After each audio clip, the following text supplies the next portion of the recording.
Welcome to the Sober Addict Podcast. I'm your host, Zachary Dolce. This podcast is about the fight nobody sees, the thoughts you don't post, the battles that don't look dramatic but feel heavy. If you're sober, trying to get sober, or just tired of fighting your own mind, you're in the right place. Take a breath. You don't have to be strong here.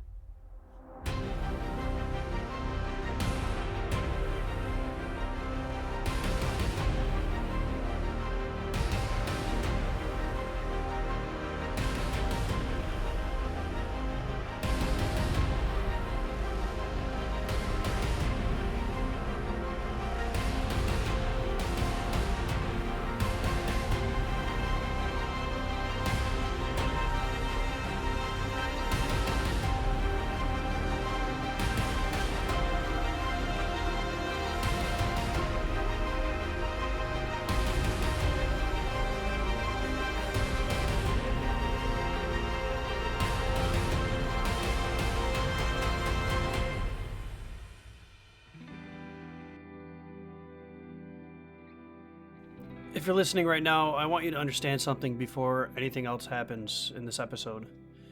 You didn't stumble upon this by accident. People don't usually stick around for conversations like this unless something inside of them is asking questions they don't know how to answer yet. Questions about where they are, maybe about who they've become. Questions about whether the life they're living now is the life they're meant to keep living. And those questions don't belong only to people who are struggling. They belong just as much to people who have already survived. There's a strange moment that happens in recovery that almost nobody prepares you for. It's the moment when you realize you're no longer fighting for your life, but you're not sure what you're fighting for anymore. For a long time, the mission was simple. It was to stay sober. Don't self-destruct. Just get through today. That mission kept you alive, but eventually staying alive stops feeling like enough. And when that happens, people start to feel confused, restless, disconnected, or even quietly disappointed. Not because sobriety failed them, but because sobriety did its job. It removed the chaos. Now you're just left with space, and space demands answers. To the person who is still struggling right now, still negotiating with their own mind, still waking up every day feeling like sobriety is a decision they have to consciously make over and over again, I want to slow this down and talk to you directly. Just know you are not weak because this feels hard. You're not failing because you still think about escape. Your brain learned a language that kept you alive once. It doesn't forget that language overnight. It doesn't disappear just because you decided to change. Early recovery isn't about feeling strong. It's about staying present when you don't feel strong. It's about learning how to sit inside discomfort without trying to destroy it or yourself. That skill takes time. And time feels unbearable when you've spent years avoiding it. Don't get me wrong, some days sobriety will feel boring. Other days it will feel heavy. Some days it'll even feel pointless. But none of those days mean you're doing this wrong. They mean you're doing something honest. Addiction teaches urgency, but recovery teaches patience. And patience feels like a punishment until you realize it's actually just freedom. I also want to talk to the people who are already sober, not barely hanging on, not counting hours, not living in fear of relapse, but sober in a way that looks stable from the outside. Maybe you go to work, you take care of responsibilities, you don't wake up desperate. But yet, something feels missing. not excitement, not chaos, just meaning. You might not say that out loud because you're grateful. You know how bad it was. You know what you escaped. You know how lucky you are to be here. But gratitude doesn't erase the need for purpose, and it shouldn't. You didn't survive this just to become comfortable. You survived it so you could live deliberately. There's a dangerous myth in recovery that once you're stable, the work is done. Believe me, it's not. The work kind of just changes shape. Early recovery is about stopping the destruction. But later recovery is about creating direction. And direction doesn't come automatically. Direction requires decisions. It requires asking uncomfortable questions like, what matters to me now? What do I want my days to look like? Or maybe, who do I want to be when no one is watching? Those questions don't have quick answers. They're meant to be lived into. For the people in early recovery, pain is loud. For people further along, emptiness can be louder. Both are dangerous if ignored. That's why recovery doesn't work in isolation. People who are struggling need to see that stability is possible.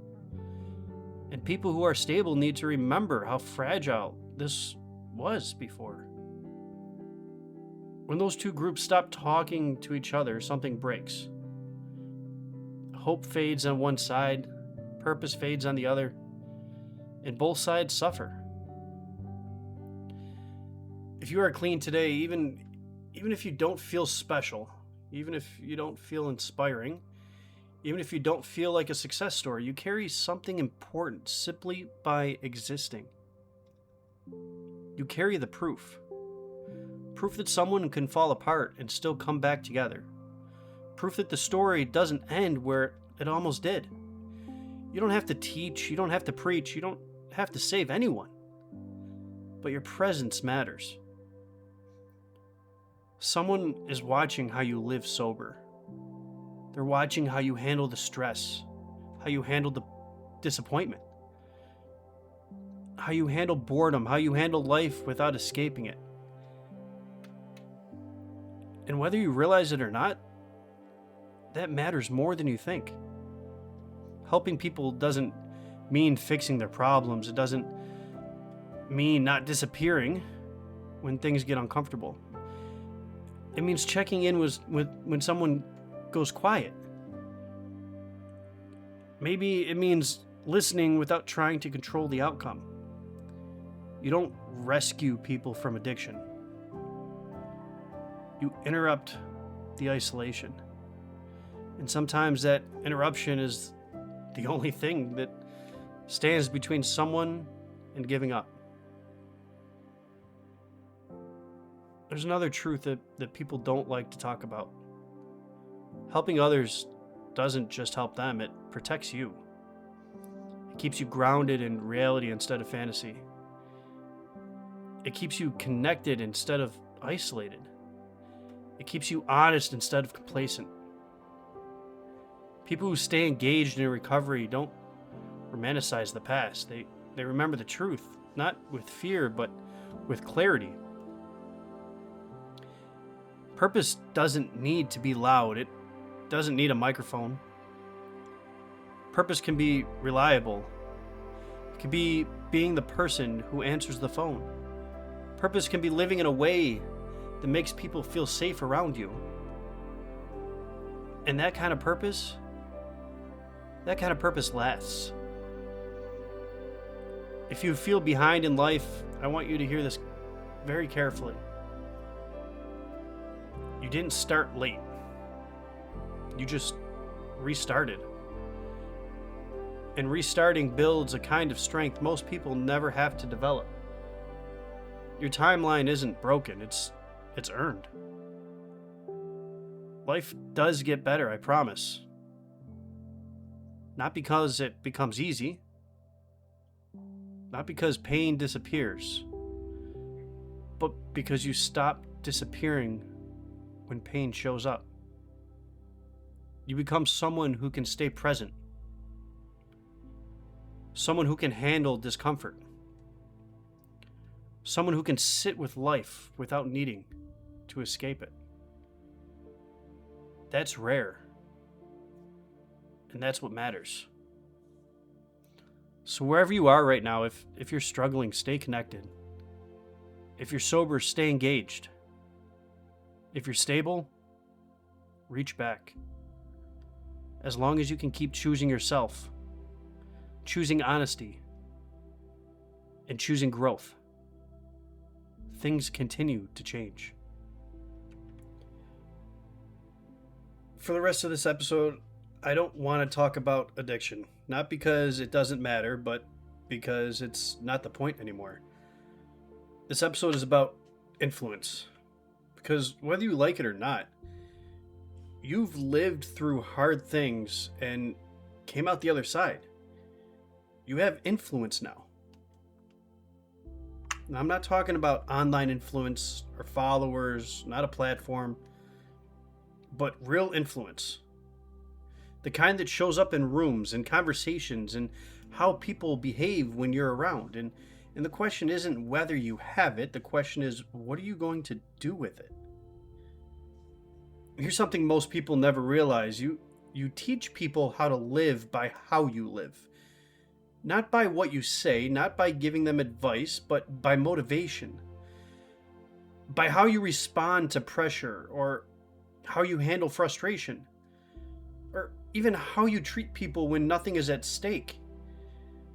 People notice consistency. They notice the calm, the restraint, and integrity, even when you think no one's watching. A lot of people say, I'm just going to stay in my lane, but staying in your lane doesn't mean disengaging from the world. Silence is not neutral. Distance is not neutral. When people who have perspective stay quiet, the loudest voices become the least grounded ones. That's not a moral statement, it's just reality, because your steadiness matters more than you think. Now, this is subtle but important, because peace is engagement without chaos. Withdrawal is avoiding responsibility. They feel similar at first, but peace still participates in life. Withdrawal slowly shrinks from it. If your world keeps getting smaller, that's not peace. That's avoidance wearing a calmer mask. At some point, people start trusting you, right? They ask for your opinions. They open up about their life. They lean on you for experience or guidance. That's not accidental. That trust is earned through consistency, and trust comes with responsibility. Not to fix people, but to not be careless with their honesty. When you've lived through this instability, your words land different. They mean more. You don't exaggerate. You don't dramatize. You don't rush to conclusions. That restraint is felt. And in a world addicted to extremes, measured voices matter. Leadership isn't authority, it's reliability. It's being the same person on good days as bad ones. It's not escalating situations unnecessarily. It's not feeding chaos.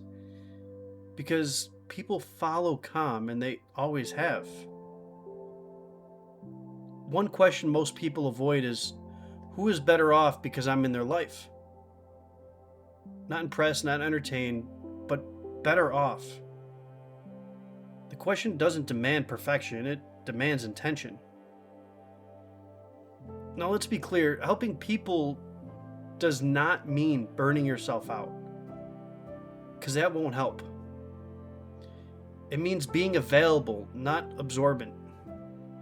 You don't carry the people's problems. You don't take responsibility for their outcomes. You offer presence. You offer clarity. And you just offer them your honesty. That's enough. Most people feel lost not because they lack answers, but because they lack contribution. When you contribute, direction appears, not as this grand vision, but as momentum. Small, consistent contribution creates gravity, and gravity creates purpose. Success isn't intensity anymore. It's stability and trust, emotional regulation and respect. It's all the quiet things, but the quiet things are what last. You're leaving an impression, whether you try to or not, on coworkers, family, on friends, or strangers. The question is whether that impression is intentional. Legacy isn't memory. Legacy is impact. I want to challenge you with something very simple, but very important. Be someone others can rely on. Not sometimes, not when it's convenient, consistently. That alone changes rooms. You don't need to talk louder. You don't need to do more. You don't need to prove anything. You just need to live deliberately, because influence doesn't come from what you survived. It comes from how you showed up now. And as long as you keep choosing yourself, choosing honesty, and choosing growth, your impacts keep expanding, whether you notice it or not.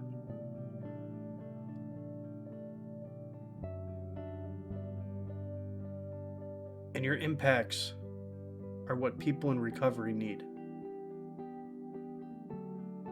I know a lot of people out there probably thinking, well, nobody did that for me. Well, if you think about it, maybe if somebody did do that for you, your recovery may have taken less time, or may have been not as hard. I'm not asking for people to go out there and save everybody. I'm just asking to give what you can, help when you can, and just do what you can.